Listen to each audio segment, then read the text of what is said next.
Drama के starting में हम यहाँ पर देखते हैं जेनी को, जो कि यहाँ पर अपने स्कूल में बैठी हुई थी कि इतने में यहाँ पर एंट्री हो जाती है किम की। और वो दोनों यहाँ पर एक दूसरे को देखने लग जाते हैं। वही दूर से यहाँ पर किम के पास कोई लड़की आती है, जिसके साथ यहाँ से वो चला जाता है। एंड यहाँ पर जेनी के फ्रेंड उसे पूछने लग जाती है कि आखिर तुम इस लड़की को जानती हो। तब जेनी यहाँ पर उसे बताती है कि ये तो इसका फियांसे है।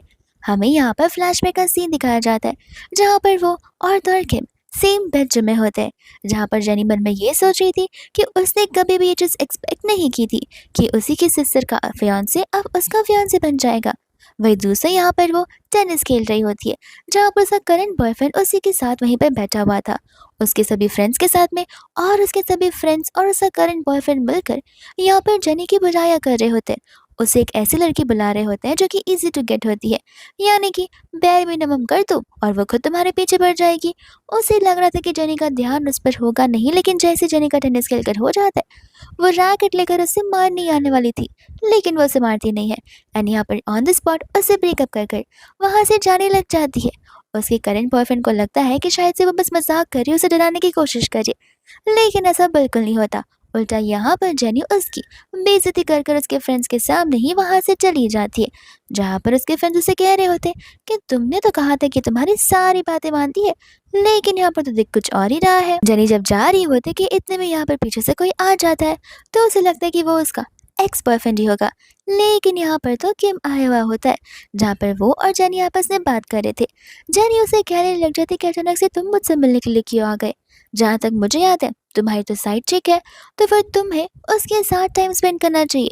किम यहाँ पर धीरे धीरे उसके आगे बढ़ रहा था, जहाँ पर जेनी की नर्वसनेस बढ़ती जा रही थी। एंड वो उसे यहाँ पर कह देती है कि लगता है तुम्हारी साइड चिक इतनी भी ज्यादा ब्यूटीफुल नहीं है कि तुम्हारा दिल यहाँ पर मुझ पे आ गया। और इतना कहकर यहाँ से वो चली जाती है, जहाँ पर किम हंसने लग जाता है। इतने में यहाँ पर वो घर पर जाती है, जहाँ पर हमें बताया जाता है कि किस तरीके से यहाँ पर उसके मॉम डैड, उसकी बहन और उसका भाई उसके साथ होते हैं। लेकिन असल में यहाँ पर जेनी एक एडेप्टिव किड थी, तो वह यहाँ पर उसके मॉम डैड उसे रिक्वेस्ट करने लग जाते हैं कि तुम हमारे साथ यहाँ पर शैन फैमिली में चलो और चलकर कह दो कि तुम अपने फियांसे नहीं बल्कि उसके भाई के साथ शादी करना चाहती हो, ताकि यहाँ पर तुम्हारा फियांसे हमारी बेटी का फियांसे बन जाए। अंकल कहते हैं कि सही कहा, डेज़ी यहाँ पर उससे बहुत दिल से प्यार करती है और उसी के साथ शादी करना चाहती है। और अगर तुम यहाँ पर राजी हो गई जेनी, तो फिर हम तुम्हें हमारी रियल बेटी बना लेंगे और यहाँ पर तुम्हारे ऊपर एक भी उंगली नहीं उठने देंगे कि तुम हमारी अडॉप्टिव बेटी हो। फिर तो यहाँ पर तुम्हारा नाम हमारी फैमिली के हिस्से में भी आने लग जाएगा। जेनी यहाँ पर फैमिली के हिस्से के लिए नहीं बल्कि एक मॉम डैड के लव के लिए यहाँ पर हाँ कह देती है। वो जैसा कहेंगे वैसा करने के लिए राजी हो जाती है, लेकिन बाद में उसे पता चलता है कि उसकी फैमिली तो बस यहाँ पर उसका फ़ायदा उठाना चाहती है, उसे एक बिजनेस मैरिज में डालकर खुद यहाँ पर पैसे कमाना चाहती है। तो वो अपना सारा पैकिंग कर कर वहाँ से जाने लग जाती है, जहाँ पर अंकल आंटी आकर उसके ऊपर गुस्सा करने लग जाते हैं कि आखिर यहाँ पर तुम अपने आप को समझती क्या हो। तुमसे किसने कहा था कि शादी और एंगेजमेंट को तोड़ देने के लिए? तुम्हारी शादी तो वहाँ पर उस घर में होकर रहेगी। जानी कहने लग जाते कि बिल्कुल नहीं, शुरुआत में तो मैं यहाँ पर डरी थी, लेकिन अब मुझे समझ आ गया है कि आप लोगों की नज़रों में मेरा कितना वर्थ है। और जहाँ तक आप लोग मुझे जानते हो, मैं इतनी बुरी तो नहीं हूँ जो कि जैसा ही करूँगी जैसा आप लोग मुझे कहेंगे। मेरी भी यहाँ पर एक अलग से लाइफ है। इतने में यहाँ पर डेज़ी बोले बने का नाटक करने लगती है एंड कहती कि लगता है मेरे सिस्टर को पसंद नहीं आया कि यहाँ पर उसकी शादी किसी और से हो रही है, तो फिर मैं यहाँ पर खुद ही गिव अप कर देना चाहती हूँ। अंकल आंटी बाद में यहाँ पर जेनी को चिल्लाने लग जाते कि देखा, डेज़ी तुमसे छोटी है लेकिन कितनी ज़्यादा समझदार है, उसे सही और गलत की परख है। लेकिन तुम तो एक बच्चों की तरह जिद पकड़ कर बैठ जाती हो। न जाने यहाँ पर तुम्हारे दिमाग में क्या कुछ नहीं चलता। कम से कम डेज़ी से एटलीस्ट थोड़ा तो सीखो कि किस तरीके से यहाँ पर फैमिली रेपुटेशन को बचाना होता है, लेकिन तुम तो हर जगह हमारी नाक काटती फिरती हो। जिसके बाद में यहाँ पर भाई भी उसके अगेंस्ट चला जाता है और यहाँ पर वो सभी के सभी लोग डेज़ी की बातों को ही मानने के लिए रेडी थे। तो फिर यहाँ पर जेनी उन्हें कहने लग जाते कि अगर आप लोगों को याद नहीं है तो मैं याद दिलाना चाहती हूँ, आप लोगों ने मुझे यहाँ पर उस एंगेजमेंट को स्विच करने के लिए कहा था, लेकिन मुझे समझ आ गया कि आप तो यहाँ पर सिर्फ मेरा एक बिजनेस पर्पज़ के लिए यूज़ करना चाहते हो। तो फिर यहाँ पर वो लोग कहने लग जाते हैं कि इसमें प्रॉब्लम क्या है, यहाँ पर डीजे की भी तो शादी बिजनेस पर्पज़ के लिए हो रही है, मेरी और तुम्हारे मॉम की शादी भी यहाँ पर बिजनेस पर्पज़ से हुई थी। तुम्हें क्यों लगता है कि आजकल की दुनिया में तुम यहाँ पर ट्रू लव फाइंड कर पाओगी? अगर उस घर पर में जाओगी तब यहाँ पर तुम्हारे लिए ये सभी चीज़ें अच्छी होंगी, तुम्हें घर बैठे बैठे यहाँ पर पैसे मिलते रहेंगे और तुम्हें क्या चाहिए। एक शादी करने के बाद लाइफ पूरी तरीके से बदल नहीं जाती है। जेनी कहने लग जाती कि अगर ऐसे ही लगता है तो अपनी बेटी की शादी दोनों लड़कों से करवा दो, क्योंकि मैं शादी नहीं करने वाली हूँ। तो फिर यहाँ पर वो लोग उसे डराना धमकाने लग जाते हैं कि अगर तुम ऐसा नहीं करना चाहते तो ठीक है, आज से हम तुम्हें यहाँ पर एज अ डॉटर डिसोन करेंगे। जेनी बोलती कि थैंक यू, आप लोगों ने तो ये काम मेरे लिए और आसान बना दिया है, क्योंकि मैं यहाँ पर आप लोगों से रिश्ता तोड़कर जाने वाली थी। तब उन्हें लग रहा था कि नहीं, शायद से हमें इसे और डराना चाहिए। तो वो लोग जेनी को डराने धमकाने लग जाते हैं। बट यहाँ पर जेनी को अपने घर वालों की कोई फियर नहीं थी कि इतने में यहाँ पर वो अंदर से जाकर चाकू लेकर आती है एंड कहती कि आज अगर कोई भी मुझे यहाँ पर रोकने की कोशिश करेगा तो मैं सचमुच यहाँ पर उसे स्टैप कर दूंगी। जिसके बाद यहाँ पर सभी लोग डर के मारे पीछे हट जाते हैं एंड जेनी वहाँ से अपनी एक न्यू लाइफ का रीस्टार्ट करने के लिए चली जाती है। इतने में यहाँ पर बारिश में सोच सोच कर यू फैमिली के बारे में जा रही थी कि साइड में यहाँ पर किम की कार आ जाती है, तो उसे पूछने लग जाता है कि लगता है यहाँ पर तुम्हारी फैमिली ने वापस कुछ कर दिया है। जेनी यहाँ पर किम की बातों से बहुत इम्प्रेस हुआ करती है, क्योंकि असल में सभी लोगों को लगता है कि जेनी प्रॉब्लम क्रिएटर है और उसकी फैमिली मेंबर्स उसे झेल रहे, जबकि यहाँ पर कंप्लीट अपोजिट होता है, जेनी उन्हें झेल रही होती है। एंड ये बात यहाँ पर किम को बड़े अच्छे से पता थी, बट यहाँ पर वो उसे इग्नोर करते हुए आगे क्या बढ़ने लग जाती है। तो किम यहाँ पर कार से उतर कर उसके अम्ब्रेले में आकर उसे अपने आप से क्लोज करता है। जेनी कहती है कि आखिर तुम यहाँ पर करने की क्या कोशिश कर रहे हो। वो कहता है बारिश हो रही है, इतने छोटे अम्ब्रेला में इतना दूर खड़ी रहोगी तो फिर तो पक्का यहाँ पर पानी लग जाएगा और तुम्हें ठंड लग जाएगी। लेकिन लगता है यहाँ पर मैडम को घर से निकाल दिया गया, या फिर मैडम ने खुद घर को छोड़ दिया है जो अपना बैग लेकर यहाँ से जा रही हो। तब वो बता रही होती है कि उसने यू फैमिली से यहाँ पर रिश्ता हमेशा हमेशा के लिए तोड़ दिया है। वही इतने में यहाँ पर वो उसके डिसीजन को लेकर बहुत ज़्यादा प्राउड फील कर रहा होता है, क्योंकि अपने घर से बाहर आकर एक इंडिपेंडेंट वुमन बनकर जाना एक बहुत ही बोल्ड डिसीजन होता है, जिसके लिए यहाँ पर ढेर सारी हिम्मत चाहिए होती है, जो कि जेनी में होती है। एंड जेनी ने फाइनली यहाँ पर प्रूव कर दिया था। जेनी कहती है जाने भी तो, ऐसे भी तुम जाकर यहाँ पर यू फैमिली की चीज़ें बता सकते हो, मुझे कोई कुछ फर्क नहीं पड़ता। वो कहते कि नहीं, यू फैमिली से मैं मिलने तो जा रहा था, लेकिन एक स्पेशल पर्सन जेनी के लिए, जो कि तुम हो। और अब अगर तुम वहाँ पर हो नहीं तो मैं वहाँ जाके क्या करूँ? मैं तो बस यहाँ पर तुमसे शादी की डिस्कशन करना चाहता हूँ। ये बात सुनते ही यहाँ पर वो शॉक हो जाती है एंड कहती है कोई मजाक करने का टाइम नहीं है, आखिर तुम्हें क्यों यहाँ पर शादी की बात करनी है। तब यहाँ पर किम उसे बातें बता रहा होता है, जहाँ पर जेनी हंसने लग जाती है। वो उसे कहता है कि सोच लो, तुम्हारा ही इसमें फायदा है। तो फिर यहाँ पर नेक्स्ट जाकर वो लोग अपना मैरिज सर्टिफिकेट ले लेते हैं। वही दूसरा यहाँ पर जो किम होता है वो सर्टिफिकेट को देखकर बहुत ज़्यादा खुश हो रहा था। एंड यहाँ पर जेनी होती है जो कि उसे थैंक यू बोल रही थी उसे यहाँ पर एक्सेप्ट करने के लिए, जब यहाँ पर उसे घर वालों ने उसका सारा का सारा साथ छोड़ दिया। तो किम कहता है कोई बात नहीं, ऐसे भी इन चीज़ में हम दोनों का फ़ायदा है, हम दोनों के शेयर प्राइस इंक्रीज हो जाएंगे और हम दोनों यहाँ पर और भी ज़्यादा प्रॉफिटेबल हो जाएंगे। जेनी कहती है कि सही कहा। तो फिर यहाँ पर वो उसे बताने लग जाते कि मैं बहुत जल्दी एक पेपर को साइन करने वाली हूँ, जहाँ पर अब से कोई भी प्रॉपर्टी का हिस्सा मेरी फैमिली को जो बिलोंग करता है मुझे नहीं करेगा, और ऐसे भी मुझे यहाँ पर उनके पैसे और प्रॉपर्टी की तो कोई ज़रूरत है ही नहीं। किम बोलता है कोई बात नहीं, लेकिन अब से तुम्हारा नाम मेरी प्रॉपर्टी में ज़रूर आएगा। जेनी इस बात को सुनकर हैरान हो जाती है, क्योंकि उसे खुद के पेरेंट्स तक ये नहीं कर पा रहे थे, क्योंकि वो अडॉप्टिव बेटी थी। लेकिन यहाँ पर किम एक ही दिन में यहाँ पर सारी की सारी चीज़ें जेनी के लिए करने के लिए रेडी हो जाता है। जेनी बोलती कि इसकी ज़रूरत नहीं है, लेकिन थैंक यू मुझे यहाँ पर इस तरीके से एक्सेप्ट करने के लिए। मैं प्रॉमिस करती हूँ कि तुम्हारा जब कुछ सब कुछ स्टेबल हो जाएगा तब 1 ईयर बाद हम यहाँ पर डिवोर्स ले लेंगे। और डिवोर्स वाली बात को सुनकर थोड़ा सा यहाँ पर वो हेजिटेट करने लग जाता है। एंड यहाँ पर स्कूल टाइम में वो सेम सीन होता है जो सीन हमने यहाँ पर ड्रामा की स्टार्टिंग में देखा हुआ था। तब यहाँ पर किम असल में जेनी से मिलने और उससे बात करने आया था, लेकिन इतने में यहाँ पर वो लड़की आ जाती है जो कि बचपन से उसकी फ्रेंड होती है, जिस वजह से यहाँ पर उसकी हिम्मत नहीं हुई जेनी को जाकर यहाँ पर ग्रीट करने की। तो वो चुपचाप यहाँ पर अपनी दोस्त के साथ में वहाँ से जा चुका था। हम प्रेजेंट में आते हैं, जहाँ पर मन में कह रहा होता है कि 8 साल तक मैंने यहाँ पर तुम्हारा इंतजार किया है, आखिर मैं यहाँ पर तुम्हें इतना जल्दी कैसे ही छोड़ सकता हूँ। वही दूसरी यार जेनी जा रही होती है, तब यहाँ पर वो उसे रोकने लग जाता है एंड यहाँ पर वो उसे कहने लग जाता है कि तुम्हें नहीं लगता हमारी शादी हो गई है, तो अब हमें यहाँ पर एक ही घर पर रहना चाहिए। जेनी यहाँ पर एक ही घर वाली बात को सुनकर शौक हो जाती है। वो कहते कि इतना सरप्राइज फेस क्यों बना रही हो, एक घर, एक बेडरूम, एक बेड, तुम्हें नहीं लगता कपल्स अक्सर ऐसे ही क्या करते। जेनी बोलते कि जहाँ तक मुझे याद है हम तो कपल्स है नहीं, ये तो सिर्फ एक नाम की शादी है, तो तुम इतना एक्सपेक्टेशंस क्यों ही रख रहे हो। इतने में यहाँ से वो उसे खींच कर लेकर जाने लग जाता है। वही दूसरा हम यहाँ पर एंटायर फैमिली को देखते जो कि आपस में यहाँ पर जेनी को कॉल लगा रही होती है, बट जेनी ने तो यहाँ पर अपने भाई को ही ब्लॉक कर दिया था। तो फिर उसके भाई को यहाँ पर बहुत ज़्यादा गुस्सा आने लग जाता है। डीसी कहते कि सब कुछ मेरी वजह से हो रहा है, हम यहाँ पर इस आइडियाज़ के बारे में प्लान करना ही नहीं चाहिए था। आंटी बोलती कि जाने भी तो, ऐसे भी यहाँ पर लड़की बहुत ज़्यादा गुस्सैलू है, छोटी सी छोटी बात पर मुंह फुला लेती है। इतने में सभी लोग यहाँ पर वापस से जेनी की शादी की बात कर रहे होते हैं, जहाँ पर अंकल कह रहे थे कि देखो बेटा तुम फिक्र मत करो, वो जेनी है, गुस्से में यहाँ से वो भले ही जा चुकी है, लेकिन वो उसका गुस्सा था जो कुछ समय में शांत हो जाएगा। और ऐसे भी उसके पास जाने की कौन सी जगह बची है। गुस्सा शांत होते ही यहाँ पर वो घर पे वापस आ जाएगी। फिर हम यहाँ पर शादी का रीस्टार्ट कर देंगे। वही दोस्त यहाँ पर हमें पास का भी सीन बताया जाता है कि किस तरीके से हमेशा स्कूल छूटते समय यहाँ पर किम हर बार जेनी के क्लास के बाहर यहाँ पर उसका वेट किया करता था। और जैसे जेनी आती थी, वैसे यहाँ पर वो अपना फेस हाइड कर कर वहां से उसके पीछे पीछे जाने लग जाता था। एंड बाद में यहाँ पर हम प्रेजेंट में आते हैं, जहाँ पर वो जेनी को लेकर अपने घर आ जाता है। जेनी कहती कि तुम्हारा घर है जहाँ तुम रहते हो। वो कहता कि क्यों, तुम्हें क्या बहुत छोटा लग रहा है? तुम चाहो तो हम यहाँ पर दूसरे घर पर भी जा सकते। वो कहते कि छोटा, तुम इस घर को छोटा कह रहे हो? डोर से लेकर हॉलवे यानी कि लिविंग लिविंग रूम तक आने में ही यहाँ पे मेरा घर खत्म हो जाता। लगता है तुम यहाँ पर यू फैमिली से भी बहुत ज्यादा रिच हो। यहाँ पर जानी को ये घर बहुत पसंद आता है, क्योंकि ये घर जो होता है वो स्कूल के बहुत नजदीक था। एंड स्कूल का व्यू भी यहाँ पर बहुत प्यारा सा था।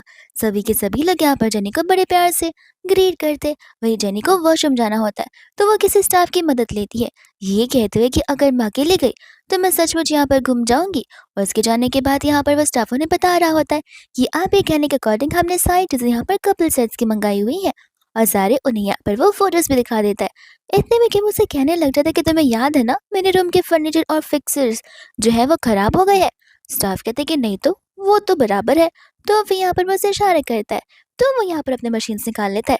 कहता है कि सही कहा, यहाँ पर एक भी रूम नहीं है जिसके अंदर आप रह सकते हैं, सिवाय एक रूम के जो कि मैडम का होगा। और वो लोग अपने काम पर निकल पड़ते हैं। वह दूसरा जैसे यहाँ पर वो आती है, वो यहाँ पर ढेर सारे कपल्स के सामान देखती है एंड कहने लग जाती है कि ये सब कुछ क्या है, तुम्हें नहीं लगता ये कुछ ज्यादा ही हो जाएगा? तो फिर यहाँ पर वो कहने लग जाता है कि वही तो, मैंने अंकल फू से कहा कि ये सारी चीजें बहुत ज्यादा हो जाएंगी, लेकिन क्या है ना, अंकल फू को ये सारे काम करने में बड़े मजे आते हैं। फू तो यहाँ पर हैरान हो जाता है कि ये सब कुछ सर ने मुझे करने के लिए कहा था और मेरे ऊपर ही ब्लेम डाल रहे हैं। इतने में यहाँ पर वो कहने लग जाते हैं कि हाँ, मुझे आदत है सभी चीजों को परफेक्टली और कपल की जैसे करना। एंड बाद में वो लोग वहां से चले जाते हैं, जहाँ पर जानी मन में सोच रही होती है कि अंकल फू तो यहाँ पर बड़े ही रोमांटिक टाइप के हैं। इतने में यहाँ वो लोग बैठे होते हैं, जहाँ पर किम को उसके दोस्त का कॉल आने लग जाता है, जो उसे कह रहा होता है कि मुझे समझ नहीं आ रहा, कल रात से आखिर तुम हो कहाँ पर? मैं तुम्हें कितने टेक्स्ट कर रहा हूँ, कितने कॉल कर रहा हूँ, लेकिन अब जाकर तुम यहाँ पर मेरे कॉल को पिक कर रहे हो। तो फिर यहाँ पर वो उसे अपनी शादी के बारे में बताने लग जाता है। हान कहते हैं कि मुझे तुम्हारी शादी के बारे में नहीं जानना, पहले कहाँ बज रहे हो वो बताओ। तो किम कहता है कोई बात नहीं, शादी की फोटोज मैं तुम्हें भेज दूंगा। हान वापस से कहता है कि मैंने कब तुमसे फोटोज मांगी, पहले मुझे ये बताओ कि तुम हो कहाँ पर। किम बोलता है मैंने कहा ना, मैं अभी खींच के भेजता हूँ। जिसके बाद में वो कॉल को कट कर देता है। एंड यहाँ पर वो जेनी से मैरिज सर्टिफिकेट लेकर पहले मैरिज सर्टिफिकेट की फोटो लेता है, फिर जेनी के हाथों में रखी फोटो को लेता है, और फिर जेनी के साथ यहाँ पर ढेर सारी फोटोज लेने लग जाता है। एंड यहाँ पर ग्रुप में सभी को सेंड कर देता है। इतने में यहाँ पर उसकी मम्मा बहुत खुश हो जाती है, कहती कि अभी मैं यहाँ पर मेरी बेटी को मुंह दिखाए के पैसे देती हूँ, और तो और यहाँ पर मैं फर्स्ट क्लास की टिकट बुक करूंगी और तुम दोनों मिलकर यहाँ पर हनीमून पर चले जाना, जहाँ मेरी डॉटर इन लॉ को किसी भी चीज की कमी नहीं होनी चाहिए। जेनी बोलने लग जाते कि तुम्हें तो ढेर सारे लोग टेक्स्ट करते। वो कहता है कि हाँ, वो क्या ना, मैं अपना फोन बहुत कम यूज करता हूँ, और आजकल मेरे जैसे हैंडसम लोगों को टेक्स्ट तो आता ही रहता है। इतने में यहाँ पर वो से अपना फोन चेक करने के लिए कहता है, जहाँ पर जेनी के फोन में भी पेमेंट आ चुकी थी, जो कि यहाँ पर उसकी बैंक अकाउंट में आई थी। और इतने सारे पैसे देकर तो यहाँ पर जेनी भी और ज्यादा खुश हो जाती है। वही दूसरा यहाँ पर बाद में रात हो जाती है, जहाँ पर जेनी सोने के लिए मास्टर बेडरूम में जाती है। तो वह यहाँ पर अंकल फू से कहते हैं कि आप मेरे लिए गेस्ट रूम प्रिपेयर कर देंगे, क्योंकि यहाँ पे मैं वहां पर सोना ज्यादा पसंद करूंगी। अंकल फू कहते हैं कि माफ करना, वो क्या है ना, घर में सिर्फ अकेले रहते, तो एक ही बेडरूम खाली है, बाकी सभी के सभी बेडरूम में यहाँ पर फर्नीचर और फिक्सर्स टूटे पड़े हैं, जो कि हम अभी बनाने के लिए देंगे, लेकिन तब तक आपको यहीं पर रहना होगा। इतना कहकर के तो वहां से वो भाग ही जाता है, जहां पर जेनी मन ही मन सोच रही होती है कि आखिर वो सेम बेडरूम में भी रहे या फिर ना रहे। और पैसे रिसीव करने के बाद अगर उसने ना कह दिया, तो फिर क्या पता यहाँ पर किम को चीजें ऑफ लगने लग जाए। इतने में यहाँ पर जेनी को उसके दूर के प्रोफेसर का कॉल आ जाता है, जो कि उसे बड़ी एडमायर करती है। एंड यहाँ पर वो उसे एक डिजाइन कंपटीशन के बारे में बता रही होती है, लेकिन वो उसे ये कह रही थी कि तुम प्लीज अपने रियल नेम के साथ वहां पर जाओ, क्योंकि मैं सचमुच चाहती हूँ कि ट्रॉफी तुम अपने हाथों से पकड़ो और सभी को तुम्हारी आइडेंटिटी पता चले। जेनी यहाँ पर उस डिजाइन कंपटीशन को सुनते ही थोड़ी सी सैड हो जाती है, जहाँ पर हमें फ्लैशबैक का सीन दिखाया जाता है, जहाँ पर जेनी को एक बड़े से डिजाइन यूनिवर्सिटी में एडमिशन मिल चुका था। तो वो यहाँ पर खुशी खुशी आकर अपने पेरेंट्स को और अपने भाइयों को ये बात बता रही होती है। पर उसका भाई और उसके पेरेंट्स कुछ ज़्यादा खुश नहीं होते क्योंकि सेम डिग्री यहाँ पर डेज़ी परस्यू कर रही होती है। तो उन्हें लग रहा था कि जेनी यहाँ पर डेज़ी की कॉम्पिटिटर बन जाएगी, जो कि डेज़ी से बर्दाश्त बिल्कुल नहीं होता। इसलिए वो लोग यहाँ पर इसे सब कुछ करने से मना कर देते। ये कहते कि तुम्हें डिज़ाइन पे फोकस नहीं करना चाहिए। ऐसे भी जस्ट बिकॉज डेज़ी डिज़ाइन करे इसका मतलब ये नहीं कि तुम भी यहाँ पर डिज़ाइन में माहिर बन सकती हो। डिज़ाइन हर किसी के बात की बात नहीं होती है। तो फिर तुम अगर पढ़ाई पे फोकस करोगी तो ज़्यादा बेटर होगा।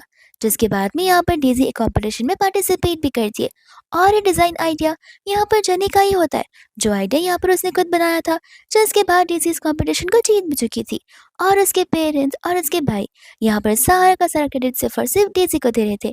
जेनी को तो यहाँ तक कोई पूछ भी नहीं रहा था। इतने में हम यहाँ पर प्रेजेंट में आते हैं जहाँ पर उसके प्रोफेसर से बड़े अच्छे से समझा रही होती है। जेनी कहते कि आप बस मुझे थोड़ी सी समय दीजिए, मैं बहुत जल्दी यहाँ पर उस ट्रॉमा से बाहर निकल कर तुरंत यहाँ पर आपको अपना फाइनल डिसीजन सुना दूंगी और डिसीजन पॉजिटिव ही होने वाले। तो यहाँ पर उसके प्रोफेसर उसका बात सुनकर बड़ी खुश हो जाती है। इतने में यहाँ पर जेनी को तो टेक्स्ट आ भी जाता है जहाँ पर ये कंपनी चाहती थी कि जेनी यहाँ पर इस कॉम्पिटिशन में पार्टिसिपेट करे, लेकिन डेजी के नाम से, यानी कि प्राइज मनी अगर आए भी तो फिर भी डेजी को आए। एंड इतने ही बाद में यहाँ पर वो अपने प्रोफेसर को कॉल लगा देती है एंड कह देती है कि मैं इस कॉम्पिटिशन में पार्टिसिपेट करूंगी, वो भी अपने खुद के नाम और खुद के डिजाइन के साथ। मैं यहाँ पर यू फैमिली या यू कंपनी की ओर से बिल्कुल पार्टिसिपेट नहीं करने वाली हूँ किसी और को क्रेडिट देने के लिए। ये सारी बातें यहाँ पर किम सुनकर और भी ज्यादा प्राउड और खुश हो जाता है कि जेनी अब यहाँ पर अपने लिए स्थान लेना शुरू कर दिया है। वही दूसरे यहाँ पर हम देखते हैं उसके भाई को, जो कि यहाँ पर बहुत ज्यादा गुस्से में होता है क्योंकि जेनी जो है पार्टिसिपेट करने से मना कर दिया था। तब यहाँ पर वो सोच में पहुंच जाता है कि अब वो लोग यहाँ क्या करेंगे। इतने में यहाँ पर डेजी आ जाती है खुशी खुशी उससे पूछने के लिए कि यहाँ पर प्रिपरेशन हो भी गई है या फिर नहीं। तब उसका भाई उसे सारी सारी बातें बता रहा होता है। डेजी बोलती कि शायद से जेनी को गुस्सा आ गया होगा, लेकिन आप फिक्र मत कीजिए, ऐसे भी मेरे डिजाइन बहुत अच्छे हैं, मैं यहाँ पर कोई ना कोई डिजाइन अपने से खुद बना लूंगी और देखना मेरी डिजाइन भी यहाँ पर बहुत प्यारी बनती है और मैं इस कॉम्पिटिशन को अपनी फैमिली और अपनी कंपनी के लिए जरूर जीत कर रहूंगी। उसका भाई यहाँ पर उसकी बोल बच्चन से तो बड़ा इंप्रेस हो जाता है, कहते कि मानना पड़ेगा तुम सचमुच यहाँ पर यू फैमिली को बिलोंग करती हो। और रही बात उस जर्नी की, तो शुरुआत ही हमारी फैमिली को कभी बिलोंग करती नहीं थी और ना ही कभी कर पाएगी। एंड यहाँ पर इतने में वो आ जाता है जहाँ पर वो उसके बहुत करीब आने लग जाता है। तब यहाँ पर जेनी उसे बताती कि अरे तुम ये क्या कर रहे हो, तुम्हें पता है ना कि हम यहाँ पर एक कॉन्ट्रैक्ट मैरिज में। वो कहता है कि तुम इतना ओवर थिंक क्यों कर रही हो। एंड यहाँ पर वो उसे वेडिंग की रिंग दिखाने लग जाता है एंड कहते कि लगता है तुम्हारे दिमाग में कुछ और ही चल रहा था। और वो उसके लिप्स के और करीब आ जाता है, पर जेनी यहाँ पर उसे धक्का मार देती है। ये कहते कि मुझसे दूर रहो और हाँ, ऐसे भी ये कॉन्ट्रैक्ट मैरिज तो फिर इस रिंग का हम करेंगे क्या। वो यहाँ पर उसे रिंग बनाता है एंड कहता है कि देखो, जब तुम ग्रैंडमा से मिलोगे तब ग्रैंडमा को यहाँ पर हमारे ऊपर शक जा सकता है और अगर उन्हें पता चला कि हम बस प्रिटेंड कर रहे कपल्स होने का, हस्बैंड एंड वाइफ होने का, तो उन्हें ऑफकोर्स यहाँ पे बुरा लगेगा और वो चाहेंगे कि तुम मुझसे डिवोर्स ले लो ताकि तुम्हारी खुशी रहे। वो कहने लग जाते, कह रहे ग्रैंडमा तो बड़ी प्यारी है, लेकिन चलो अगर ग्रैंडमा इतनी ज़्यादा अच्छी है तो तुम जैसा बोलोगे मैं वैसा करने के लिए रेडी हूँ, जो भी चीज़ें आप ग्रैंडमा को खुश करेंगी उन चीज़ों के लिए। तो ये बात सुनकर यहाँ पर किम तो बड़ा खुश हो जाता है। तो फिर यहाँ पर तो वो फोन निकाल लेता है और उसके पास लिस्ट भरी पड़ी होती है। वो कहते कि देखो, आज के लिए हम कुछ चीजें करेंगे। सबसे पहली चीजें, हम कपल्स हैं तो हमारे पास यहाँ पर एक दूसरे की और स्पेशली एक साथ ढेर सारी फोटोज होनी चाहिए, जहाँ पर वो भी उसके साथ ढेर सारी फोटोज बातों बातों में क्लिक कर लेता है चुपके से बाद में देखने के लिए। साथ साथ यहाँ पर वो उसे कह रहा होता है कि वी चैट और नंबर ऐड करने पर ध्यान रहे कि तुम मेरा नाम मेरे रियल नेम से नहीं बल्कि हस्बैंड, हबी, लव, हनी करके सेव करोगी, ताकि यहाँ पर ग्रैंडमा को लगे कि सचमुच हम कपल्स है और मैं भी तो हमारा नाम यहाँ पर वाइफी या फिर डार्लिंग करके सेव कर दूंगा। इतने में यहाँ पर जेनी बोल रही होती कि ये सब कुछ तो ठीक है, लेकिन क्या हमें सेम बेड पर सोना होगा। वो कहता है कि क्यों, क्या तुम मुझे यहाँ पर इतना हेट कर दियो। वो कहते कि वो बात नहीं है, एक्चुअली में मैं यहाँ पर यू फैमिली से बिलोंग करती हूँ एंड तुम्हें यहाँ पर यू फैमिली बिल्कुल पसंद नहीं है, तो फिर तुम्हें तो यहाँ पर मुझसे हेट होता रहेगा। तो वो यहाँ पर थोड़ा सा चिढ़ सा जाता है एंड कहते हैं कि देखो, मेरी प्रॉब्लम यहाँ पर यू फैमिली से है क्योंकि यू फैमिली तुम्हें बुली क्या करती है, एंड रही बात तुम्हारी तो तुम उस फैमिली से बिल्कुल अलग हो, और रही बात तुम्हारी भी, तो फिर मैं बिल्कुल नहीं चाहता कि कोई भी फैमिली का इम्पैक्ट यहाँ पर तुम पर पड़े। तो मैं राइटरसली ट्रीट करूंगा और तुम दुनिया भर का लव और सारी की सारी स्माइल डिजर्व करती हो। उसकी ये बातों को तो सुनकर यहाँ पर जेनी का हाथ फ्लटर होना शुरू हो जाता है एंड यहाँ पर हमें फ्लैशबैक का सीन दिखाया जाता है जहाँ पर उसकी मॉम का उस दिन बर्थडे होता है। तब यहाँ पर जेनी ने अपने पैसे सेव कर उसकी मॉम के लिए बहुत ही अच्छा फेंटी का गिफ्ट लाया हुआ था, पर उसकी मॉम यहाँ पर उसका गुस्सा कर रही थी। ये कहते कि तुम क्या थोड़ी सी पागल हो, क्या तुम्हारे पास इतने फिजूल के पैसे पड़े हुए जो तुम हमसे इतने पैसे लेकर यहाँ पर स्पेंड करती क्या करती हो? तब यहाँ पर डेज़ी बोलने लग जाती है कि मॉम जाने भी दीजिए ना, ऐसे भी आप लोग यहाँ पर उसे कितने सारे पैसे देते।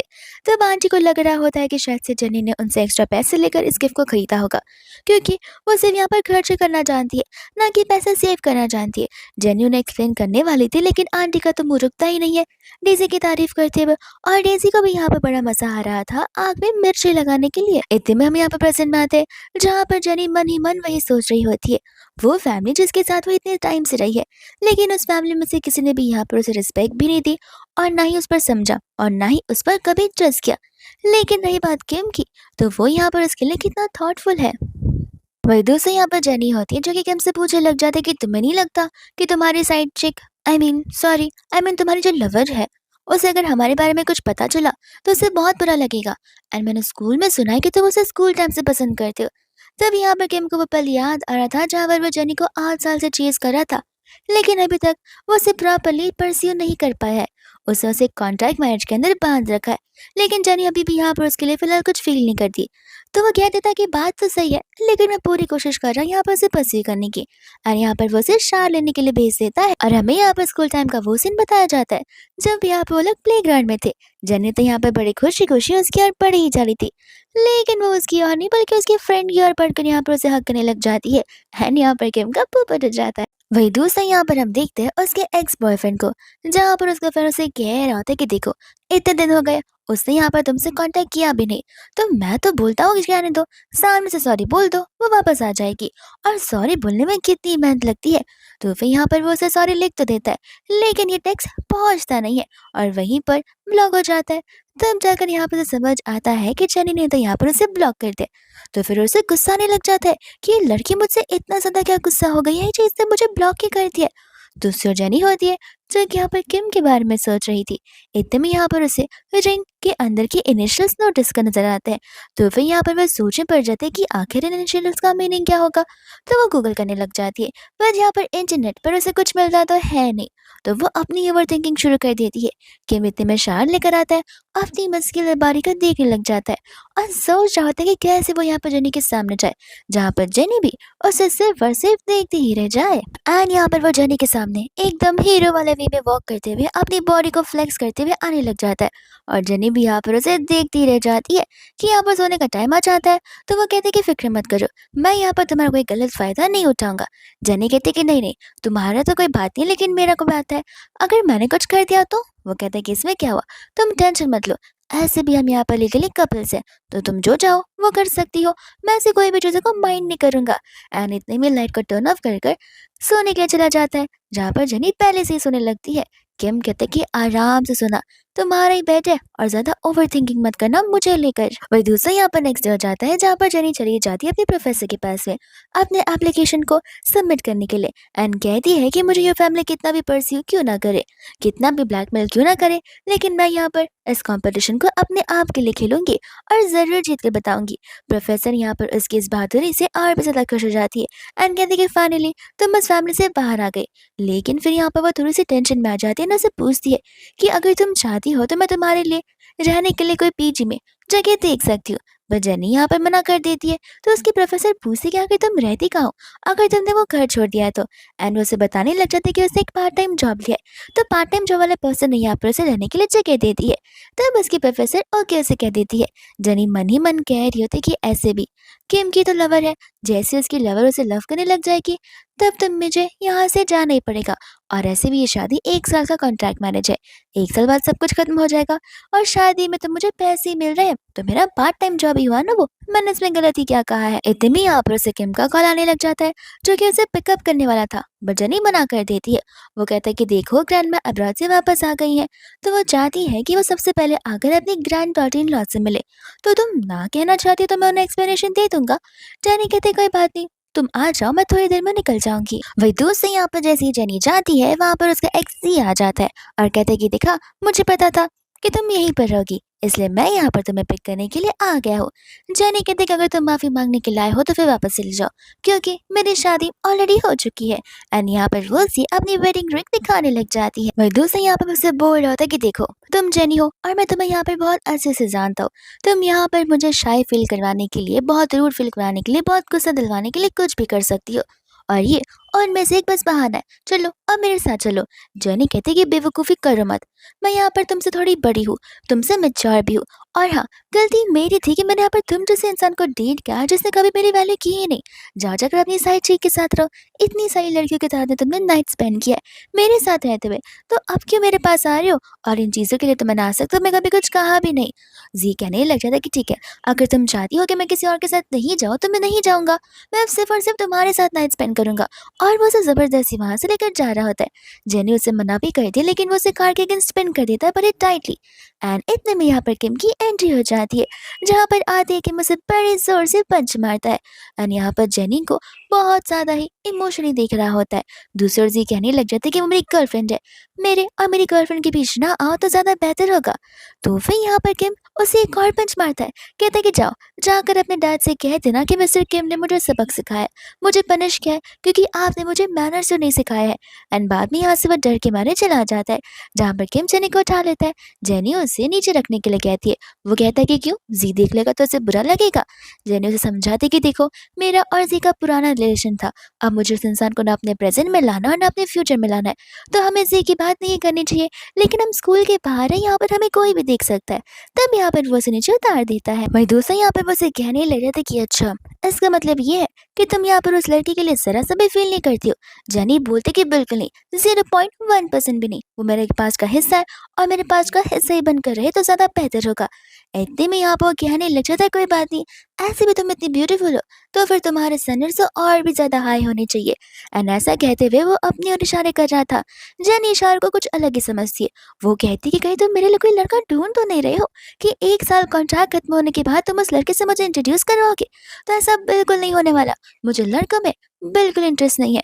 और अगर तुम्हें लग रहा है कि मैं यहाँ पर रिलेशनशिप में रहते हुए किसी और के पास जाऊंगी, तो तुम फिक्र मत करो। 1 साल कॉन्ट्रैक्ट तुम्हारे साथ साइन किया है, तो फिर तुम्हारे अलावा मैं किसी और के पास ही जाऊंगी। और मैं प्रॉमिस करती हूँ, क्योंकि मुझे पता है कि किम फैमिली की इस पूरे की पूरे कंट्री में कितनी रेपुटेशन है। किम यहाँ पर इस बात को सुनकर तो बड़ा खुश हो जाता है। लेकिन अब वो सोच रहा था कि जेनी यहाँ पर हिंट समझ क्यों नहीं पाती है। वही दूसरा यहाँ पर जेनी का कॉल आ जाता है उसकी एक आंट का। ये बात तो पता नहीं होती किम को कि वो आंट के साथ बात करे, लेकिन जितनी खुशी से वो बात कर रही होती है, किम को लग रहा था कि कहीं वो किसी के लड़के की मम्मा से बात ना कर रही हो। कॉल कट होने के बाद जेनी यहाँ पर से बताने लग जाती है कि ये मेरी दूर की आंट है, जहाँ पर उन्होंने मेरे पेरेंट्स से भी ज्यादा मेरा ध्यान रखा हुआ है। और तो और यहाँ पर उनकी बेटी कोमा में चली गई थी, जहाँ पर रिसेंटली वो होश में आई हुई है। किम कहते हैं ये तो बड़ी अच्छी बात है, हम जाकर यहाँ पर उनसे मिल सकते हैं। जेनी कहते हैं कि अभी नहीं, हमें ग्रैंडमा से भी तो मिलने जाना है। वो कहती है ग्रैंडमा से बाद में मिलेंगे, वो तो घर पर ही रहती है, तुम चलो हम हॉस्पिटल चलते हैं। वही दोस्त यहाँ पर वो लोग हॉस्पिटल की ओर पहुंच जाते हैं, जहाँ पर रास्ते में जेनी को एक डॉग नजर आता है, तो वो उसे देखकर यहाँ पर थोड़ी सी नाराज हो जाती है। किम कहते हैं कि अगर तुम चाहती हो तो हम इस स्ट्रीट डॉग को घर पर लेकर जा सकते, बट जेनी मना कर देती है। इतने में यहाँ पर वो लोग उसकी आंट से मिलते हैं। आंट कहती कि अरे तुम तो कल आने वाली थी। वो कहती कि नहीं, एक्चुअली यहाँ पर किम ने कहा था हम जल्दी आ गए। फिर यहाँ पर किम का इंट्रोडक्शन देती है एज अपना हस्बैंड, और हस्बैंड वाला वर्ड सुनकर तो यहाँ पर किम के पेट में बटरफ्लाईज आने लग जाती हैं। तब यहाँ पर किम आंटी को भी अच्छे से ग्रीट करता है और कहते हैं कि सॉरी, हमने थोड़ी सी जल्दबाजी में शादी की है, लेकिन हम बहुत जल्दी एक वेडिंग को हेल्ड करने वाले हैं, और आप अपनी बीवी के साथ में जरूर वहां पर आना। यहाँ पर जनी सोचे पड़ जाती है कि कौन सी वेडिंग की बात कर रहा है। इतने में यहाँ पर वो लोग अंदर की ओर चले जाते हैं उनसे मिलने के लिए। आंटी मन ही मन यहाँ पर किम को देखकर सोच रही होती है कि मैंने इसे कहीं तो देखा है, बट मुझे याद नहीं आ रहा। वही दूसरे यहाँ पर वो लोग अंदर जाकर उसकी सिस्टर से मिल रहे होते हैं, और यहाँ पर वो दोनों बचपन से एक दूसरे को बड़े अच्छे से जानते। इतने में यहाँ पर वो रेस्टरूम चली जाती है, तब यहाँ पर किम जो है उसके लिए पेस्ट लेकर आया था, और यहाँ पर वो आंटी से पूछने लग जाता है एक डॉग के बारे में कि क्या कभी यहाँ पर जाने के पास पेट डॉग था। तब यहाँ पर आंट को बात याद आती है, एंड अभी भी यहाँ पर फ्लैशबैक का सीन दिखाया जाता है, जब यहाँ पर जेनी अपने पहले अडॉप्टिव पेरेंट्स के साथ थी। तब यहाँ पर उसके डैड उसके लिए खाना लेकर आए थे, जिसके अंदर एक मीट था। तो वो यहाँ पर उसे मीट ट्राई करने के लिए कहते और बोलते कि क्यों, टेस्टी लगा ना, ये वही डॉग का मीट है जिसे तुम पाला करती थी। और उसका डैड तो पूरा साइकोपैथिक ड्रंकन अल्कोहलिक गाय था। तब से यहाँ पर जनी ने कोई भी पेट रखने से मना ही कर दिया था, और उस बेचारी को यहाँ पर इस चीज का ड्रामा पड़ गया था, क्योंकि वो बचपन में बस 5 साल की थी जब उसके साथ ये सब कुछ हुआ था। वही दूसरा यहाँ पर किम के वहां से जाने के बाद आंटी और उसकी बेटी आपस से बात करने लग जाती है, और उसकी बेटी को भी लग रहा था कि उसने भी यहाँ पर किम को कहीं ना कहीं तो देखा हुआ है। इतने में यहाँ पर आंटी को याद आता है कि हमने यहाँ पर गली में एक इंसान को किसी इंसान को मारते हुए देखा था और उस इंसान ने यहाँ पर जेनी को बुली किया था। मुझे ऐसे क्यों लग रहा है किम वही पर्सन था। एंड हमें भी यहाँ पर हल्की सी झलक दिखाई जाती है क्योंकि किम वही पर्सन होता है जिसने यहाँ पर जेनी को उस दिन सेव किया था। वही दोस्त हम यहाँ पर देखते हैं यू फैमिली को, जहाँ पर अंकल आकर अपने बेटे और डीसी से पूछ रहे होते कि आखिर यहाँ पर जेनी ने कुछ रिस्पॉन्ड भी किया है या फिर नहीं। तब यहाँ पर वो लोग उसे बताते हैं कि जेनी ने तो यहाँ पर सभी को ब्लॉक करके रखा हुआ है। अंकल कह रहे होते कि लगता है अपनी सेविंग के बलबूते पर वो बंधी रह रही है, लेकिन कोई बात नहीं, उसकी सेविंग्स यहाँ तक कब तक की चलने वाली है। एक ना एक दिन सेविंग्स खत्म होगी तो वापस उसे यहाँ पर हमारे यू फैमिली के पास भीख मांगते हुए दौड़ कर तो आना ही पड़ेगा। वही दूसरे यहाँ पर किम जेनी को लेकर चला जाता है अपनी ग्रैंड माँ से मिलाने के लिए, जहाँ पर हम किम के भाई यूजो को भी देखते हैं। तो फिर यहाँ पर ग्रैंड माँ जेनी को देखते हैं, यहाँ पर उसे ब्यूटीफुल बुलाना शुरू कर देती है। और अंदर बैठकर यहाँ पर वो लोग आपस से बात करने लग जाते हैं। जेनी नोटिस करती है चीज़ों को जो कि यहाँ पर उसी ने डिजाइन की थी और ग्रैंडमा ने वो चीज़ पहन रखी थी। तब यहाँ पर यूजो से बता रहा होता है कि देखा, तुम्हें भी ये चीज़ आई कैचिंग लगी ना। एक्चुअल में ग्रैंडमा की एक फेमस डिजाइनर है जिसका नाम एलिस है। आज तक हमने एलिस को देखा नहीं है, लेकिन उसके डिजाइन्स बहुत ही प्यारे हैं। तब यहाँ पर ये बात जानकर उसे बड़ी खुशी होती है क्योंकि अब तक यहाँ पर वो एलिस के नाम से ही अपने डिजाइन्स बनाते जो आ रही थी। इतने में यहाँ पर यूजो उसकी तो और भी ज्यादा तारीफ करना शुरू कर देता है, जहाँ पर जेनी उसे थैंक यू बोल देती है। वही दूसरे यहाँ पर वो उन्हें बता रहा होता है कि तुम्हें पता है कि एलिस यहाँ पर यू कंपनी के साथ काम क्या करती है। मुझे समझ नहीं आता कि आखिर यू कंपनी यहाँ पर एलिस को इतना कम दबाकर क्यों रख रही है और उसकी आइडेंटिटी यहाँ पर रिवील क्यों नहीं कर रही है। इतने में यहाँ पर जेनी बताती कि अब एलिस यू कंपनी के साथ काम नहीं करेगी। सोचो इस बात को सुनकर हैरान हो जाता है, कहता है कि तुम क्या यहाँ पर उसे जानती हो। तब यहाँ पर वो मन में सोच रही होती है कि क्या मैं इन सबको बता दूं कि मैं वो एलिस हूँ जो कि एक हिडन आइडेंटिटी बनकर रह चुकी है। लेकिन यहाँ पर किम जो है टॉपिक को तुरंत ही बदल देता है ताकि यहाँ पर जेनी को ऑकवर्ड न लग पाए। वही दूसरे यहाँ पर ग्रैंड में बोलते कि चलो अब एक दूसरे के साथ इतना भी झगड़ो मत। ऐसे भी मैंने यहाँ पर जेनी के लिए सारी की सारी प्रिपरेशन कर रखी है। हमें बस यहाँ पर एंगेजमेंट की डेट फिक्स करनी है। सभी को तुम दोनों के बारे में बड़े अच्छे से पता है। जेनी यहाँ पर इस बात को सुनने के बाद हैरान हो जाती है क्योंकि उसके अकॉर्डिंग किम ने उसे कहा हुआ था कि मैरिज एक सीक्रेट मैरिज रहेगी, जहाँ पर उसके ग्रैंडमा और उसके भाई के अलावा ये बात किसी को पता नहीं होगी। लेकिन पूरे खानदान वालों को उनके बारे में पता चल गया है। इतने में यहाँ पर ग्रैंडमा कहती है कि मैंने जेनी के लिए कुछ छोटे छोटे गिफ्ट रेडी किए और ये छोटे छोटे गिफ्ट्स यहाँ पर आ जाते हैं, जिसे जेनी देखकर शौक हो जाती है क्योंकि वो छोटे नहीं बहुत ही एक्सपेंसिव गिफ्ट्स होते हैं जो कि वो एक्सेप्ट करने से मना कर देती है क्योंकि एक साल बाद जब कॉन्ट्रैक्ट खत्म होगा उसे सारे गिफ्ट्स वापस लौटाने होंगे और इन गिफ्ट्स का प्राइस तो तब तक डबल ट्रिपल हो गया होगा।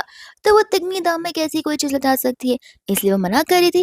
ग्रैंडमा कहती कि तुम मेरी बेटी जैसी हो और ऐसे भी इन सब पर तुम्हारा हक बनता है। वुमन हो तो फिर तुम्हें चीजों को एक्सेप्ट करना ही पड़ेगा। दूसरा यहाँ पर किम होता है जो कि जेनी को इशारे करता है कि तुम इन चीजों को एक्सेप्ट कर सकती हो, एज ए लव ये ग्रैंडमा तुम्हें देना चाहती है। वही दूसरी यहाँ पर वो लोग आपस में बातें करने लग जाते हैं, जहाँ पर ग्रैंडमा तो कुछ ज्यादा जेनी को एडमायर कर रही थी। एंड यहाँ पर किम होता है जो कि जेनी की तारीफ करते हुए रुक नहीं रहा था। जेनी खुद यहाँ पर सोच रही होती है कि फिलहाल जो कुछ भी यहाँ पर किम आज कह रहा है वो सारी चीजें यहाँ पर जेनी वनली उसे बहुत ज्यादा जेन्युइन लग रही है।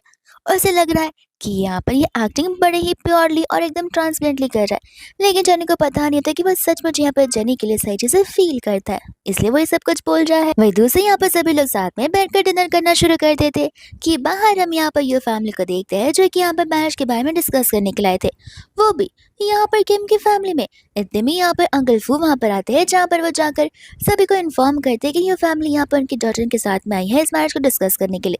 तब यहाँ पर जेनी थोड़ा सा नर्वस होने लग जाती है, लेकिन यहाँ पर किम उसके हाथ को पकड़कर उसे कंफर्ट दे रहा था। उससे ये कह रहा था कि तुम फिक्र मत करो, मैं तुम्हारे साथ खड़ा हूँ। इतने में ग्रैंडमा कह देते कि मुझे किसी भी अरे गहरे फैमिली से नहीं मिलना है, जाकर उन्हें वहां से भेज दो। जिसके बाद अंकल फू जाकर सेम लगा पर उन्हें कह देते, तो फिर यहाँ पर तीनों के तीनों को मिर्ची लगना शुरू हो जाती है। एंड उन्हें समझ नहीं आता कि आखिर ग्रैंडमा हमसे मिलना क्यों नहीं चाहती है। वो लोग पूरे के पूरे कंफ्यूज हो गए थे, लेकिन उन्हें वहां से जाना पड़ता ही है। वही दूसरे यहाँ पर किम और जेनी आपस से बात कर रहे होते। किम कहता है कि लगता तो मुझे अभी ही डिवोर्स देना चाहती हो। जेनी कहती कि अचानक से तुम ये सारी बातें क्यों कर रहे हो। वो कहता है इसलिए क्योंकि तुम मुझे यहाँ पर मिस्टर किम कहकर बुला रही हो। और तुम खुद सोचो, अगर तुम मेरे निकनेम से प्यारे वर्ड से मुझे नहीं बुलाओगी तो ग्रैंडमा को तो ऑब्वियसली शक जाएगा ना। तो उसके बाद यहाँ पर शर्माते हुए उसे उसके नाम से बुलाने लग जाती है। इतने में यहाँ पर वो लोग उसके बेडरूम में जाते हैं, जहाँ पर वो उसकी फोटोज को देखकर उसे हैंडसम बुलाने लग जाती है। एंड किम को यहाँ पर हैंडसम वाला वर्ड खुद के लिए सुनकर बड़ा अच्छा लग रहा था। इतने में ही ड्रॉर के अंदर एक और फोटो पड़ी होती है, जिसके अंदर किम की तस्वीर तो थी जरूर, लेकिन एकदम दूर खड़ी जेनी की भी फोटो यहाँ पर इसके अंदर कैप्चर हो गई होती है। वही दूसरे यहाँ पर हम यो फैमिली को देखते हैं जहाँ पर जी उनसे मिलने के लिए आ गया था। एंड जी यहाँ पर अपनी फैमिली को बता रहा था कि किस तरह से आपकी बेटी ने यहाँ पर मेरे साथ शादी करने से डिनाई करती है। तो फिर मुझे लगता है कि फ्यूचर कोलैबोरेशंस को हमें रोकना पड़ेगा। पर अंकल यहाँ पर उसे ऐसा करने से मना करते कि इतने में यहाँ पर उसका भाई आकर उसे कह रहा था कि अगर तुम चाहो तो रजिस्ट्रेशन एग्रीमेंट्स लेकर अपने पास रख सकते हो। उसके बिना तो तुम्हें यहाँ पर कुछ करने नहीं मिलेगा और तुम्हारे पास प्रूफ भी रहेगा कि तुम्हारी शादी सिर्फ और सिर्फ जनी से ही होगी। इतने में यहाँ पर डेजी उस पेपर्स को लेने जाती है तो वो पेपर्स उन्हें मिल नहीं रहे थे। तब वो लोग समझ जाते कि वो पेपर्स यहाँ पर जनी लेकर जा चुकी है। पर उसका भाई बोलता है कि तुम फिक्र मत करो, वो पेपर्स मैं वापस लाकर जरूर रहूंगा। इतने में यहाँ पर हम देखते हैं जेनी को जो कि डबल खुश थी क्योंकि यहाँ पर किम उसके लिए एक स्पेशल सरप्राइज लेकर आया होता है और वो यही होते हैं रजिस्ट्रेशन के एग्रीमेंट्स, जिसमें अब यहाँ पर जेनी यो फैमिली की मेंबर बिल्कुल नहीं है। अब वो एक इंडिपेंडेंट गर्ल है एंड यहाँ पे वो किम की फैमिली से भी बिलोंग करती है। जहाँ पर यो फैमिली और उसका कोई रिलेशन है नहीं तब यो फैमिली उसे कुछ बिगाड़ भी नहीं पाएगी और वो रजिस्ट्रेशन लेटर उसी के नाम पर रहेगा। एंड यहाँ पर वो किम को बहुत थैंक यू बोलने लग जाती है। वही दूसरी यहाँ पर इतने घर पर उनके पास रजिस्ट्रेशन वाला एनवेलप मिल जाता है, लेकिन वो एनवेलप यहाँ पर पूरा का पूरा खाली होता है। तब वो लोग समझ जाते हैं कि यहाँ पर जेनी ने ये सब कुछ किया होगा। इतने में यहाँ पर डेज़ी का नाटक शुरू हो जाता है कि मैं जा रही हूँ घर छोड़कर, मुझे नहीं लगता किसी को अच्छा लग रहा होगा कि उसी की फैमिली यहाँ पर उसके अगेंस्ट जा रही है। बट यहाँ पर वो लोग अभी भी डेज़ी को ही सपोर्ट कर रहे थे, उसे ही प्यारी बच्ची बुलाए जा रहे थे।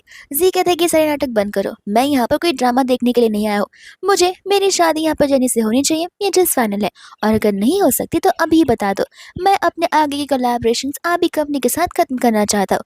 अंकल कहते कि नहीं, हमें बस कुछ दिनों का और मुहूर्त देना, हम बहुत जल्दी यहाँ पर सभी चीज़ों को सॉर्ट कर लेंगे।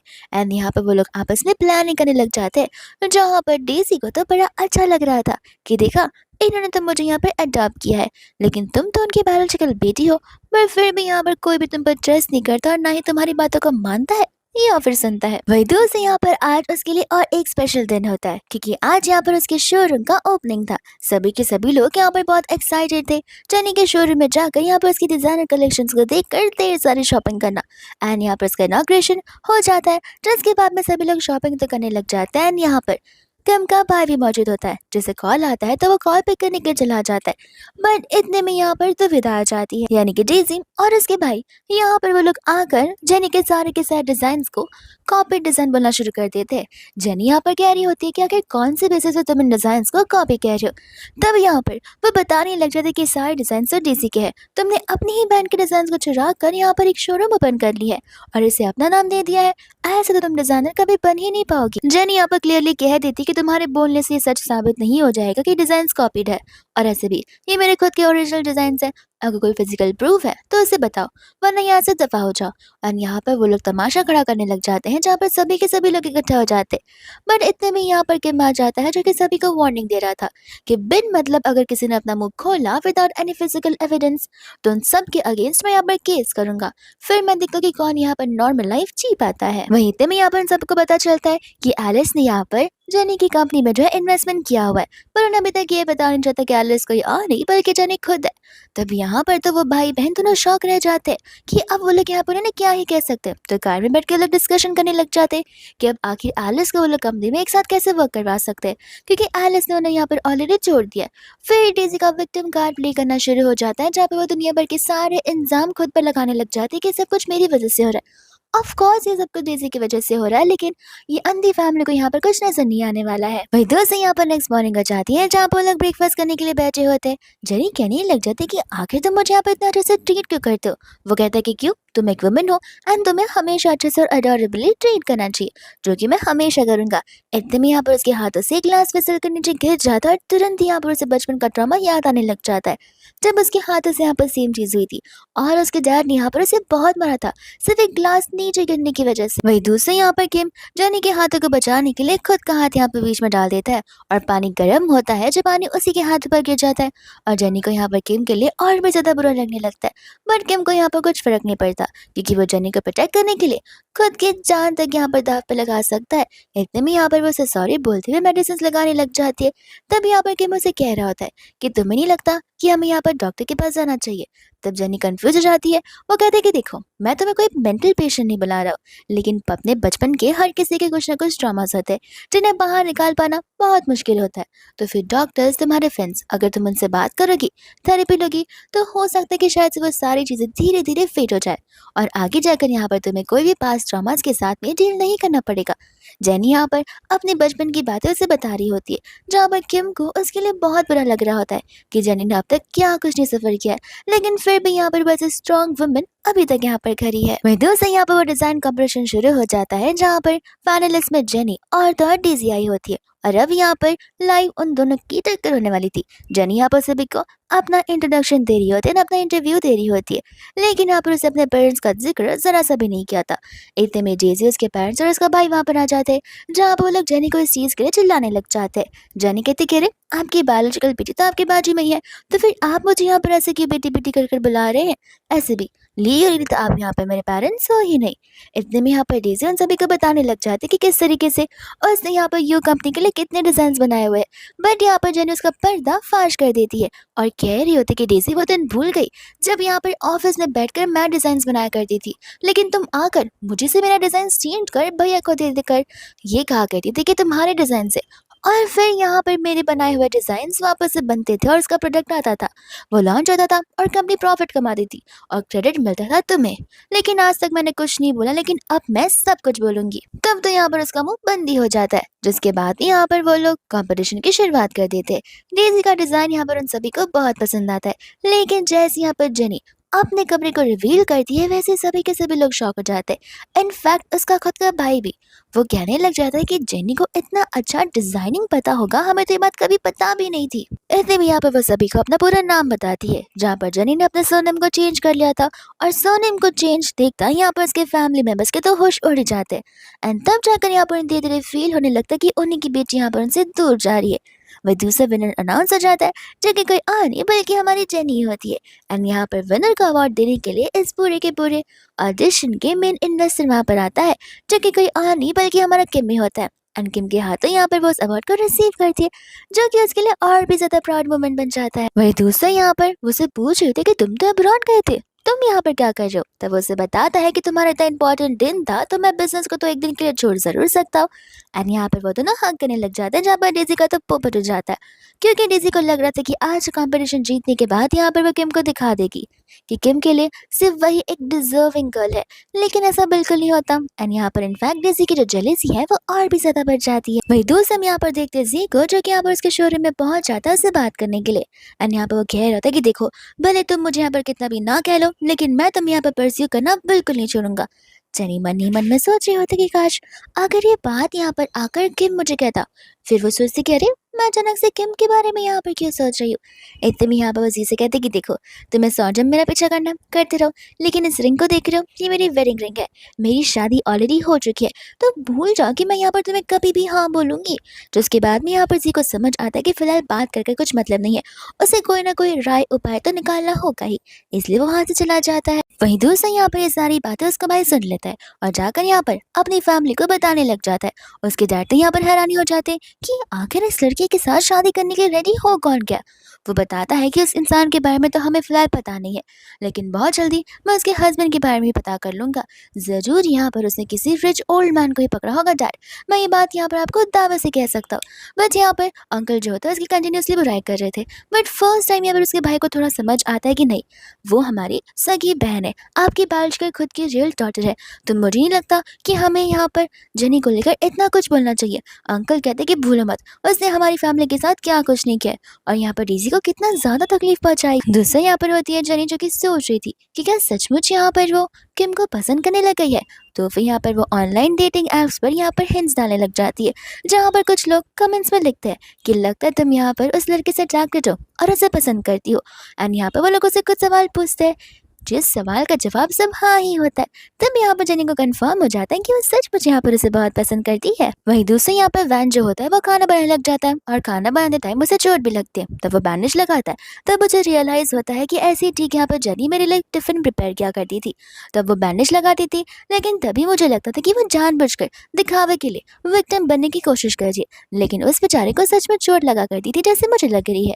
इतने में डेज़ी आ जाती है जिसे वो खाना टेस्ट करना होता है, बट यहाँ पर वैन उसे मना कर देता है, ये कहते हुए कि स्पेशली मैंने यहाँ पर जेनी के लिए बनाई है, तो फिर प्लीज जेनी वाली चीजें तुम हाथ ना लगाओ तब बेटर होगा।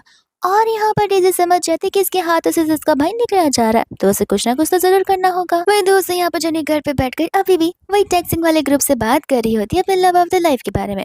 एंड यहाँ पर वो मुस्कुरा रही थी, जो चीज ने यहाँ पर किम से डाइजेस्ट नहीं हो रही थी। उसे लग रहा होता है कि कहीं जेनी को यहाँ पर कोई नया इंसान तो नहीं मिल गया, जैसे यहाँ पर डेली बात करने लग गई है। और धीरे धीरे क्या पता वो इंसान यहाँ पर उसे कुछ ज्यादा ही पसंद आने लग जाए। दूसरे दिन यहाँ पर वो शोरूम में अपने ही किसी क्लासमेट की नाप ले रही होती है, यानी कि मेजरमेंट्स, क्योंकि यहाँ पर उसे सूट सिलवाना था। तभी यहाँ पर किम आ जाता है और किम को यहाँ पर शक होने लग जाता है कि जरूर ये ही बोंदू लड़का होगा जिसे वो पसंद करती होगी। लेकिन स्कूल टाइम में तो ये उससे बात भी नहीं करती थी। जैसे यहाँ पर वो लड़का किम को देखता है वो हैरान हो जाता है, कहते हैं कि ये तो हमारा हस्बैंड है। एंड जेनी यहाँ पर उसकी तारीफ करना शुरू कर देती है। तो वो स्टूडेंट बोलने लग जाता है कि जहाँ तक मुझे याद है कि यहाँ पर किम किसी को तो पसंद किया करता था, जो कि उसका फर्स्ट लव था, लेकिन मुझे नहीं पता था कि वो तुम रहोगी। ये बात सुनकर यहाँ पर वो शॉक होती है एंड कहती है कि नहीं नहीं, वो दूसरी लड़की है और मैं तो बस उसकी वाइफ ही हूँ। इतने में यहाँ पर मनी मन कह रही होती कि लड़का है वो लड़की से वो कुछ ज्यादा ही लव करता है, इसलिए हर कोई यहाँ पर उस कहानी के बारे में जानता है, लेकिन बस लड़की को नहीं जानता। एंड यहाँ पे वो लड़की को जानने के लिए कुछ ज्यादा ही क्यूरियस होने लगती है कि आखिर वो कौन हो सकती है, अगर वो उसी के क्लास में थी तो। वही दूसरे यहाँ पे वो घर बैठे रात को सोच रही होती कि आखिर यहाँ पर उसका मूड इतना ऑफ क्यों लग रहा है, और कंटिन्यूसली यहाँ पर वो किम के बारे में सोची जा रही थी। तो वो यहाँ पर ग्रुप चैट में पूछने लग जाती है कि अगर मेरा हस्बैंड मुझसे नाराज है तो मुझे क्या करना चाहिए। और यहाँ पर लोग इतने विले होते हैं कि उसे ढेर सारे सजेशन देने लग जाते।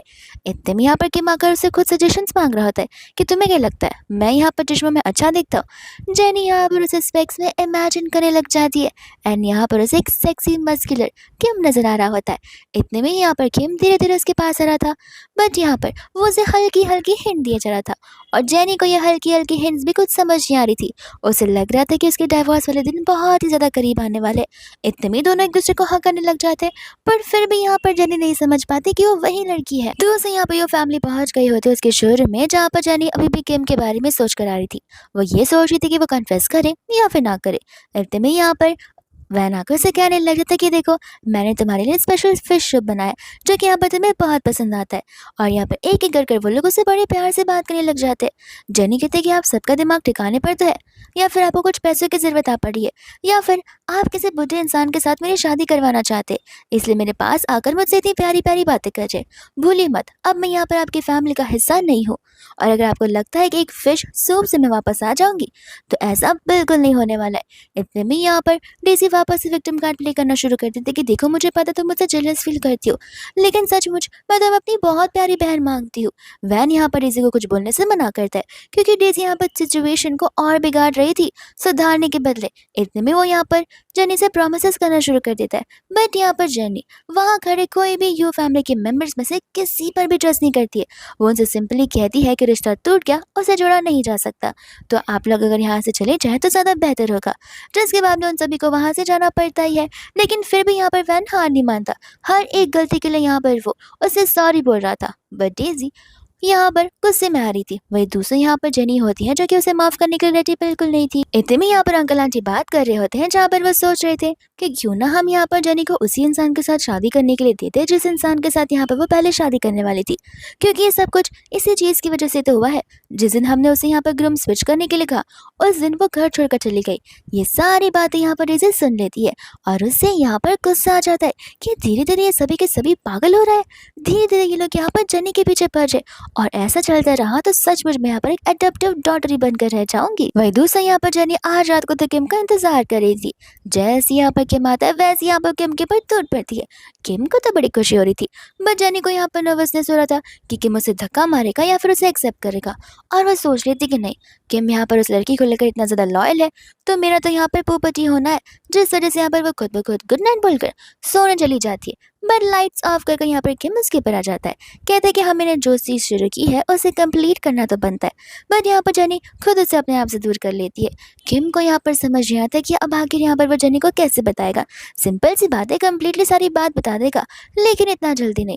वो यहाँ पर नाराज होकर बाहर चला जाता है। और दूसरा यहाँ पर जेनी को एक आखिरी बार उसके फैमिली मेंबर्स मिलने के लिए बुला रहे थे, एंड जेनी भी यहाँ पर अपने साइड से क्लियर होने के लिए जा रही थी कि इतने में यहाँ पर वापस से डीजे का नाटक शुरू हो जाता है। बट यहाँ पर एक एक कर एविडेंसेस बाहर आने लग जाते कि अब तक यहाँ पर डेजी ने जेनी को लेकर जो कुछ भी बोला है वो सारी बातें झूठ थी। यानी कि स्टेयर केस से यहाँ पर खुद डेजी का गिरना और जेनी के ऊपर इल्जाम लगा देना, सूप में एक्स्ट्रा सॉल्ट डालकर जेनी के ऊपर इल्जाम लगा देना, खुद ब खुद अपने आप को थप्पड़ मारकर नीचे गिरना और जेनी के ऊपर इल्जाम लगा देना, यहाँ तक कि कार की ब्रेक्स को खुद फेल कर जेनी के ऊपर इल्जाम लगा देना। ये एक एक कर वो पागल की तरह खुद सारी बातें बोलने लग जाती है, क्योंकि उसे यहाँ पर ना शादी करने मिल रहा था अपने फेवरेट पर्सन से, और तो और उसके हाथों से कंपनी भी जा रही थी। यानी कि अंकल आंटी और तो और वैन यहाँ पर अपने सारे इन्वेस्टमेंट शेयर सब कुछ यहाँ पर जाने के नाम पर करने के लिए रेडी थे। इतने में जैसे उन्हें पता चलता है कि डेजी उन्हें अभी तक इतना कुछ पीठ पीछे कर दिया है, वो लोग यहाँ पर पूरे के पूरे टूट जाते हैं एंड सभी लोग यहाँ पर जेनी से माफी मांग रहे होते। इतने में यहाँ पर डेजी कह दी थी कि चाहे कुछ भी हो जाए तुम मेरे फियांसे को नहीं छीन सकती। इतने में उसका एक्स फियांसी यहाँ पर आ जाता है, यानी कि किम, जो कि कह रहा होता है कि माफ करना, मैं तुम्हारा फियांसी कभी था ही नहीं। मेरी ऑलरेडी यहाँ पर जेनी के साथ कब की शादी हो चुकी है और मैं मेरी वाइफ से बहुत लव करता हूँ। यहाँ पर गार्ड्स आते हैं जो आधे यहाँ पर डेजी को वहां से लेकर चले जाते हैं। वही दूसरे यहाँ पर अंकल आंटी उससे माफी मांग रहे होते हैं, क्योंकि उन्हें कभी पता ही नहीं था कि डेजी यहाँ पर पीठ पीछे इतने सारे काम कर रही होंगी। जेनी उन्हें बता रही होती है कि एक बार नहीं 100 बार मैंने यहाँ पर आप लोगों को चीजें बताने की कोशिश की, लेकिन एज अ बायोलॉजिकल डॉटर आपको एक बार तो मुझ पर ट्रस्ट होना चाहिए था। यहाँ पर शादी से लेकर खाने तक हर छोटी से छोटी बड़ी से बड़ी चीज तक आप लोगों ने हमेशा यहाँ पर डेजी को प्रायोरिटी दी है। अगर आपने प्रायोरिटी दी होती तो भी चलता, लेकिन आप लोगों ने मुझे कम्प्लीटली नेगलेक्ट किया, जहाँ पर डेजी के गलत काम के लिए हर बार मुझे यहाँ पर सरफेस करना पड़ता था। मेरी इमोशन, मेरा टैलेंट, यहाँ तक कि डिज़ाइन को तक लेकर, ताकि कोई यहाँ पर कॉम्पिटिटर खड़ा ना हो जाए, इसलिए आप लोगों ने मुझे वो परस्यू नहीं करने दिया जो कि मुझे बनना था। लेकिन फाइनली अब मुझे समझ आ गया है कि विदाउट फैमिली भी मैं यहाँ पर बहुत कुछ कर सकती हूँ, क्योंकि फैमिली तो उसे कहा जाता है जो आपका स्टैंड ले, आपको सपोर्ट करे और हमेशा आपको प्रोटेक्ट करे, जो मुझे इस फैमिली से तो कभी मिला ही नहीं है। इसलिए मैं यहाँ पे मेरे हस्बैंड के साथ ही बहुत खुश हूँ। अंकल आंटी यहाँ पर उसे एक चांस देने के लिए बोल रहे थे, ये कहते हुए कि वो उस पर इतना ट्रस्ट करते कि अपनी पूरी कंपनी उसके नाम पर करने के लिए रेडी है। बट यहाँ पर जेनी मना कर देती है, ये कहते हुए कि आप लोग तो मुझ पर ट्रस्ट कर लेंगे, लेकिन लाइफ टाइम मरते दम तक मैं आप पर कभी ट्रस्ट नहीं कर पाऊंगी। और ऐसा कहकर वो वहाँ से किम के साथ चली जाती है। जहाँ पर वो वॉक कर रही होती तब किम भी यहाँ पर उसके साथ वॉक कर रहा था। जेनी उससे पूछे कि तुम्हें आ जाने के लिए किसने कहा था। वो कहता है कि बस ऐसे ही मेरी वुमन यहाँ पर अपनी एक जंग लड़ने जा रही थी तो मैं तो उसे सपोर्ट करने ऑफ कोर्स आता। हालांकि मैं ऐसा नहीं कह रहा कि तुम काफ़ी नहीं हो, तुम इनफ हो उन सबके लिए, लेकिन फिर भी मैं अपनी प्राउड वुमन को बस देखना चाहता था। इतने में यहाँ पर जेनी ठान लेती है कि अब फैमिली इशू तो खत्म हो गया है, लेकिन यहाँ पर वो अपनी फीलिंग्स उसे कन्फेस कर देगी। अब अगर यहाँ पर किम ने उसे ना भी बोल दिया तो भी उसे कुछ रिग्रेट्स नहीं रहेगा, क्योंकि एटलीस्ट उसने यहाँ पर अपनी फीलिंग्स को कन्फेस तो किया है। एंड यहाँ पर वो उसके लिए एक बड़ा प्यारा सा ब्लेजर सिल कर लाई थी, जो कि उसने खुद से डिज़ाइन किया होता है। किम यहाँ पर उस चीज़ को देखकर बहुत खुश हो जाता है एंड जेनी यहाँ पर उसे अपनी फीलिंग्स कन्फेस करने लग जाती है, जहाँ पर किम के दिल में तो ऐसे गुब्बारे ही फूटने लग जाते हैं। यहाँ पर वो बाद में उसे आई लव यू बोल देता है। जेनी कंफ्यूज हो जाती है एंड वो यहाँ पर उसे उसके लवर के बारे में पूछ रही थी। तब जाकर फाइनली यहाँ पर किम उसे उसके लवर के बारे में बताने लग जाता है कि वो कोई और नहीं बल्कि खुद जेनी थी। तो फिर यहाँ पर कहते कि देखा, आखिर तुमने मुझे प्रपोज कर ही दिया ना। जेनी कहती कि हाँ मैंने तो तुम्हें प्रपोज किया ही है, लेकिन पसंद तो तुम मुझे पहले से करता हो, तुम खुद मुझे प्रपोज कर सकते थे। तब वो उसे बता रहा होता है कि उसे कभी लगा नहीं था कि जेनी यहाँ पर उसे कभी पसंद करेगी। इतने में यहाँ पर वो दोनों एक दूसरे को किस करते हैं, ड्रामा इसी तरीके से यहाँ पर खत्म हो जाता है।